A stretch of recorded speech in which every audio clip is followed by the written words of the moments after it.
இப்போ ஃப்ரிட்ஜில் வந்து கூலிங் எஃபெக்ட்ல இருக்கும் பொழுது அந்த பொருட்களை வைக்கும் பொழுது அதுல எப்படி பாக்டீரியாஸ் ஃபங்கஸ்லாம் பரவும்? அதான் கூலிங் சில்னஸ் கிளைமேட்ல இருக்குது, அதுல எப்படி பரவும் அப்படின்னு கேட்குறாங்க. இதுக்கு உங்களுடைய பதில் என்ன? அதாவது எந்த ஒரு உணவுப் பொருளுமே சமைச்சதுலேருந்து 3 hours, எந்த ஒரு உணவுப் பொருளுமே சமைச்சதுலேருந்து 3 hours வரைக்கும் தான் அதனுடைய வைட்டாலிட்டி ஃபுல் பவர் உங்களுக்கு இருக்கும். அந்த 3 hours வந்து எவ்வளோ கூட லேட்டாக சாப்பிட்றீங்களோ அவ்வளோ கூட அது வந்து நோய் தான். 3 hours, அந்த 3 ஹவர்ஸ்லேருந்து எவ்வளோ கூட லேட்டாக சாப்பிட்றீங்களோ அவ்வளோ கூட நோய். நல்லா பார்த்துக்கோங்க. பட் இன்றைக்கி இருக்கிற காலகட்டத்தில் சமைச்சி வச்சுட்டு அப்புறம் வந்து எவ்வளோ நேரம் லேட்டாக அவ்வளோ நேரம் சாப்பிட்றோம். அதனால தான் நம்ம ஆரோக்கியத்தை இழந்து கொண்டிருக்கின்றோம். நான் நிறைய வீடியோஸு சொல்லியிருக்கேன். ஃப்ரிட்ஜ் அப்படின்னா டிசீஸை வந்து வரவேற்கிற ஒரு பாக்ஸ், வாங்க அப்படின்னு சொல்லி வெல்கம் பண்ணுற ஒரு பாக்ஸ். நீங்கள் ஃப்ரிட்ஜை யூஸ் பண்ணிங்கன்னா நீங்கள் நோயை நீங்கள் வரவேற்கிறீங்கன்னு அர்த்தம்.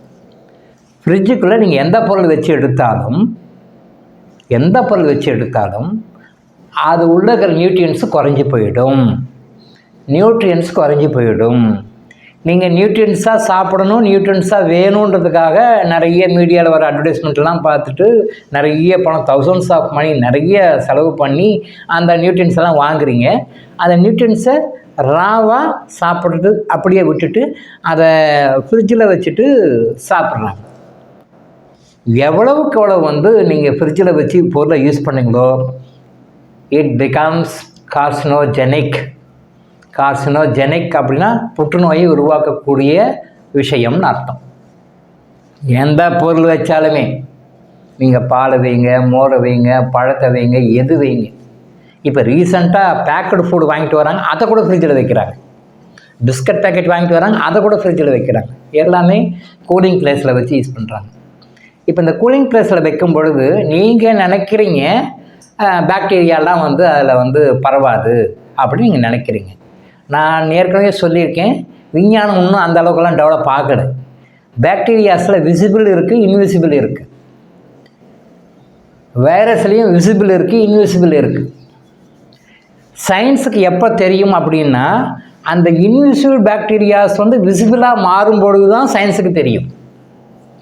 இன்விசிபிள் வைரஸ் விசிபிள் வைரஸாக மாறும்போது தான் சயின்ஸுக்கு தெரியும்.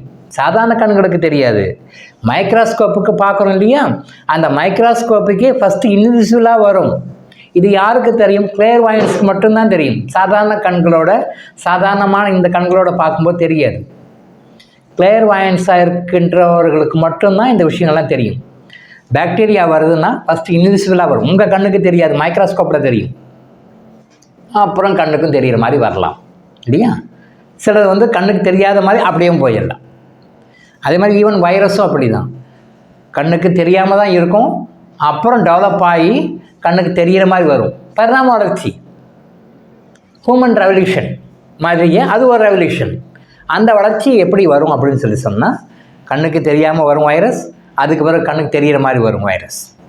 அப்போ தான் நம்ம வந்து லேபில் வந்து டெக்னீஷியன் வந்து ஃபைண்ட் அவுட் பண்ணுவார், இந்த வைரஸ் இருக்குது, அஃபெக்ட் ஆகிருக்கு அப்படின்னு சொல்லிட்டு. ஸோ இன்விசிபிளாக வர ஸ்டேஜ்லேயே பார்த்து சரி பண்ணக்கூடிய முறைகளை தான் வந்து தியானங்களும் யோகங்களும் சொல்லிக் கொடுக்குற மெத்தட். அதுதான் தியானங்களும் யோகங்களும் மூலிகை மருந்துகளும் சொல்லுகின்றது. என்னென்னா, இன்விசிபிளாக ஒரு வைரஸ் பாக்டீரியா வரும்போதே அதை வந்து கொன்று பாடி விட்டு வெளியே கொண்டு போயிடணும். அதை கில் பண்ணி உடம்புக்குள்ளே இருந்தால் அதுவும் தட் ஆல்சோ பிகம்ஸ் பாய்சன். அதுவும் பின்னாடி விஷமாக தான் மாறும். ஸோ பாடிக்கு டோட்டலாக வெளியே வந்துடணும்.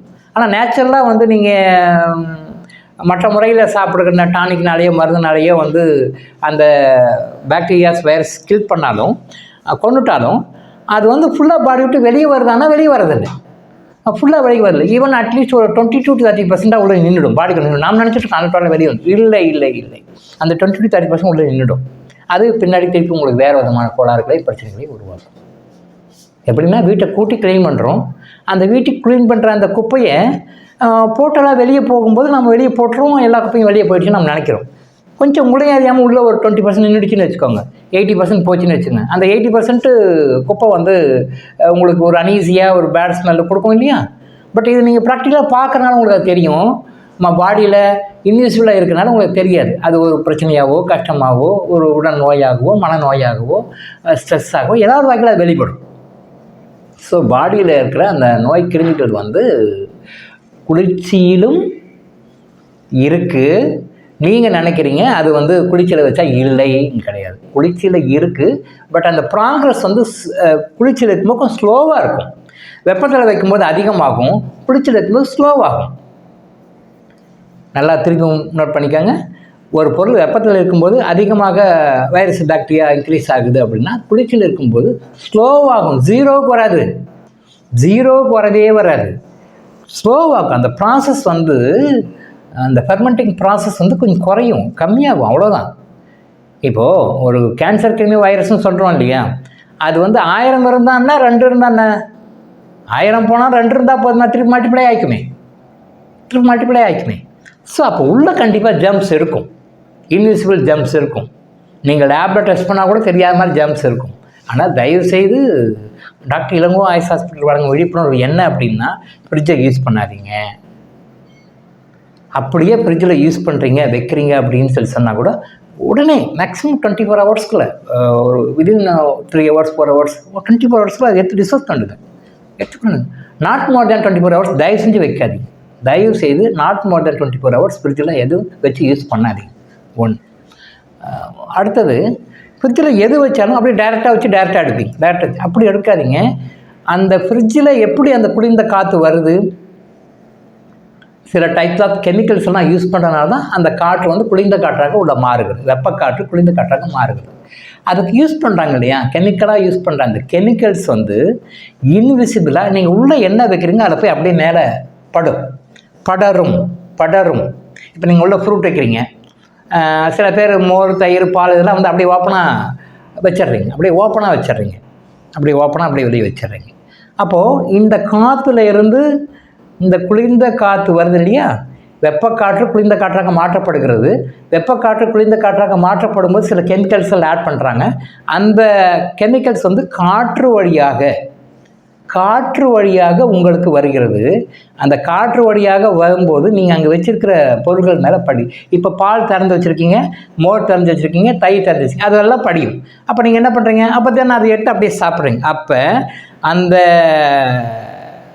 திணையை பயக்கக்கூடிய அந்த கெமிக்கல்ஸு பால் மூலமாக, மோர் மூலமாக, தயிர் மூலமாக, நீங்கள் என்ன லிக்விடோ வேறு என்ன வைக்கிறீங்களோ அது மூலமாக வரும். நீங்கள் கழுவி தான் யூஸ் பண்ணணும். நீங்கள் கழுவினாலும் அந்த கழுவுதல் ப்ராசஸ்க்கும் டேக்கா கொடுத்து உள்ள இருக்கிற கிருமிகள் இருக்கும். கழுவினா போயிடாது, கழுவினாலும் உள்ளே கொஞ்சம் இருக்கும். அப்போ அது உங்களுக்கு நோய்களை குணப்படுத்துமா, நோய்களை வர வைக்கும். குணப்படுத்தாது, நீங்கள் குணப்படுத்தும், நல்லது பழங்கள்லாம் குணமாகும், நோய்கள்லாம் போகும். இது நீங்கள் நோய்களை வர வைத்துக் கொள்கிறது. அப்போ என்ன பண்ண முடிஞ்ச வரைக்கும் ஃப்ரிட்ஜ் யூஸ் பண்ணாதீங்க. அப்படியே ஃப்ரிட்ஜை யூஸ் பண்ணாலும் ரொம்ப சீக்கிரம் குயிக்காக எடுத்துடுங்க, ரொம்ப வைக்காதீங்க. தென் அப்படியே எடுக்கிற பொருள் கூட முடிஞ்ச வரைக்கும் கவர் பண்ணி வைங்க. ஈவன் ஃப்ரூட்ஸாக இருந்தால் கூட கவர் பண்ணி வைங்க. உள்ளே எது வச்சாலும் அது ஒரு கவர் போட்டு, ஒரு பால் பேக்கெட்னா ஓகே, கவரில் வெளியே வந்து சில பேர் பாத்திரத்தில் வைக்கணும் இல்லையா, பாத்திரத்தில் ஓப்பன் பாத்திரத்தை தட்டு போட்டு மூடாமல், கவர் போட்டு மூடாமல் எதுவும் அப்படி ஓப்பனாக வைக்காது, அதை மூடி வைங்க. அப்போ மூடி வச்சிங்கன்னா இந்த பாதிப்பு வந்து கொஞ்சம் குறையும், அவ்வளோதான், கொஞ்சம் குறையும். ஸோ இந்த மாதிரி முறைகள்லாம் கொஞ்சம் ஃபாலோ பண்ணிங்கன்னா கொஞ்சம் நீங்கள் உங்களுடைய ஆரோக்கியத்தை ஓரளவுக்கு மெயின்டைன் பண்ணிக்கலாம். சரிங்களா? இதை ஃபாலோ பண்ணி முடிஞ்ச வரைக்கும் ஆரோக்கியமாக இருக்கிறதுக்கு ட்ரை பண்ணுங்கள். டாக்டர் இளங்கோ ஆயுஷ் ஹாஸ்பிட்டல் வழங்கும் விழிப்புணர்வு இது.